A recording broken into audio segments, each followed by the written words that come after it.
So if you broke your leg, or even let's say twisted your ankle, banged your head, thought you had needed stitches, had some bleeding going on, where would you go for health care?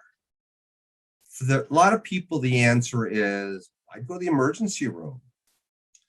Well, I'm here to tell you that recently a major insurer came out and said that unless you have an emergency case, there's a good chance that your health care will not be covered by that insurer in an emergency room situation. My name is Kenneth Wright. I'm the health insurance savant. Subscribe to our YouTube channel, follow me on LinkedIn, Facebook, or Instagram for all kinds of information on health coverage, healthcare, and what to do. So the situation I'm talking about is something that a lot of people in the United States are going to find themselves in unless they're really careful moving forward.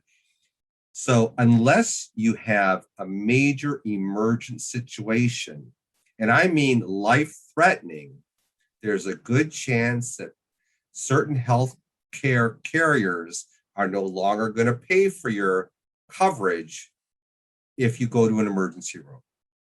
So what do you do? Well, I mean, if you think you're having a stroke, if you think you're having a heart attack, if you think there's something like that going on, of course, go to the emergency room. But right now, there are a plethora of urgent care centers available. So if you twist your knee, you bang your head, you do something like that, head number one to an urgent care center.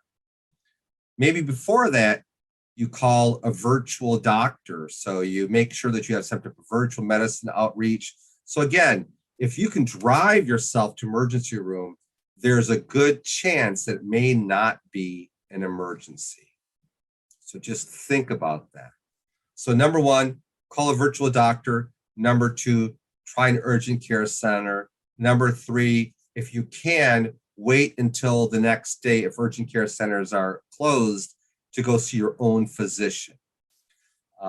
This law, or I mean, this ruling or this new policy by these insurance companies is raising a lot of issues right now in the healthcare community, especially for emergency rooms.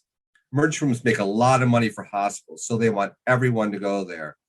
But the issue is that people go right now for colds, for flus, for headaches, for all kinds of reasons that are not emergent. So just think about that.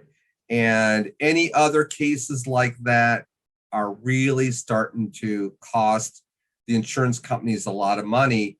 So they are trying to find a way to keep you from going to an emergency room unless it's an emergency.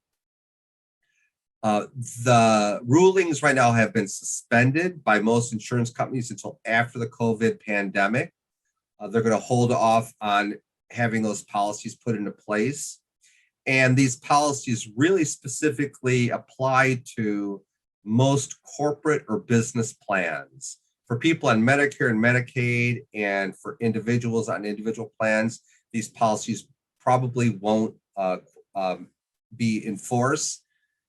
But I just want to put a warning out there to you. You do not want to get a bill for an emergency room that's not covered by your health coverage. So if you have any questions about what this ruling is about, any questions about the insurers that this may apply to, reach out to me. My information will be in the chat afterwards. I am Kenneth Wright, the health insurance savant.